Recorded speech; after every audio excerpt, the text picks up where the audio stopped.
La série Masaya est sortie le 1er janvier dernier et elle a déjà suscité de nombreuses polémiques.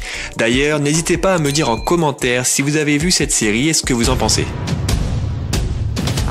Présenté par Netflix comme un thriller provoquant et plein de suspense qui explore le pouvoir de l'influence et de la croyance à l'heure des réseaux sociaux, Masaya parle de l'apparition soudaine en Syrie d'un homme à l'identité mystérieuse, doté d'un grand pouvoir d'influence et capable d'accomplir des miracles. Évidemment, on se pose tous la question, mais qui est cet homme qui clame être un envoyé de Dieu? Who is this man? Is your world good? Is it evil? What you see will be your choosing. Certains pensent avoir la réponse en liant le pitch de Messiah à l'histoire portée dans les grandes lignes par leur tradition religieuse sur l'Antéchrist. Le faux Messie, aussi connu sous le nom de Dajjal ou Al-Masayah ad-Dajjal pour les musulmans. Une figure de l'eschatologie majeure en islam appelée à apparaître vers la fin des temps avant le retour de Jésus, le Messie. Dans cette vidéo, je ne vais pas rebondir sur les polémiques liées à cette série, mais plutôt à ce que dit la Bible par rapport au faux Messie. C'est parti! Dans la Bible, Jésus nous prévient que lors des derniers jours du monde se lèveraient des Christs contrefaits qui se présenteront comme étant le Messie et prétendront être le sauveur du monde. Dans Matthieu 24, verset 5, on peut lire « Prenez garde que personne ne vous séduise, car plusieurs viendront sous mon nom, disant « C'est moi qui suis le Christ », et ils séduiront beaucoup de gens. » Je fais une aparté, mais vous remarquerez que la séduction est l'arme favorite du mal pour détourner les âmes.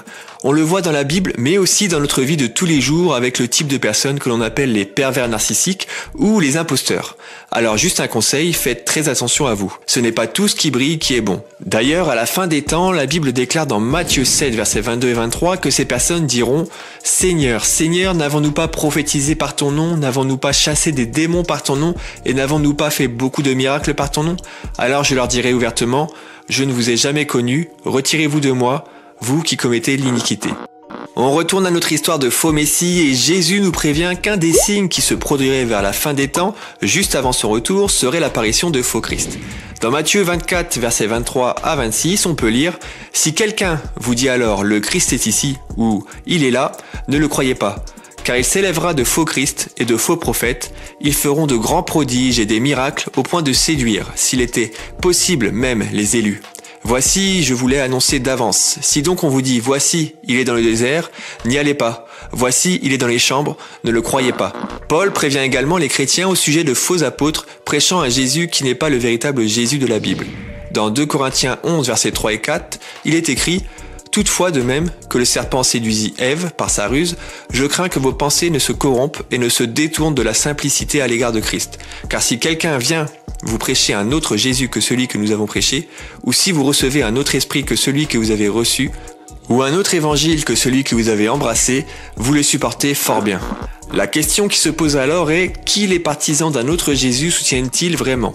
Dans 2 Corinthiens 11, versets 13 à 15, il est dit « Ces hommes-là sont de faux apôtres, des ouvriers trompeurs déguisés en apôtres de Christ.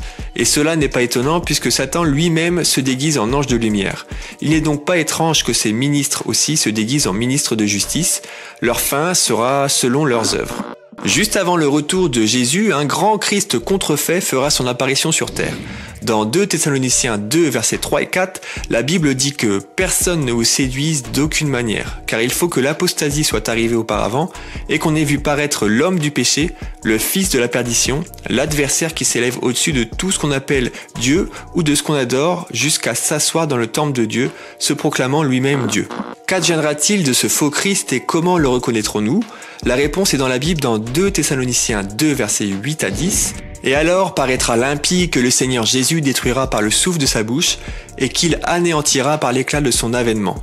L'apparition de cet impie se fera par la puissance de Satan, avec toutes sortes de miracles, de signes et de prodiges mensongers, et avec toutes les séductions de l'iniquité pour ceux qui périssent parce qu'ils n'ont pas reçu l'amour de la vérité pour être sauvés. Le faux Messie est donc amené à être détruit, et tous ceux qui l'auront suivi également. Quelle clé peut-on en tirer pour nos vies aujourd'hui ? Je pense que si la Bible nous éclaire sur ce sujet, c'est pour que l'on soit un minimum prêt pour la fin des temps, mais aussi pour que l'on puisse avoir du discernement. En effet, dans nos vies, nous sommes parfois confrontés à des imposteurs, que ce soit sur le plan affectif, sur le plan professionnel ou même sur le plan spirituel, et Dieu nous donne les clés pour les discerner. Ce sont ces mêmes clés qui nous serviront pour la fin des temps. J'espère que cette vidéo vous a plu, c'est la première fois que j'aborde ce genre de sujet, alors n'hésitez pas à réagir dans la section commentaires, j'essaierai de répondre à tous vos messages. Vous pouvez également me montrer votre soutien en lâchant un pouce en l'air et aussi à vous abonner si vous ne voulez pas rater mes prochaines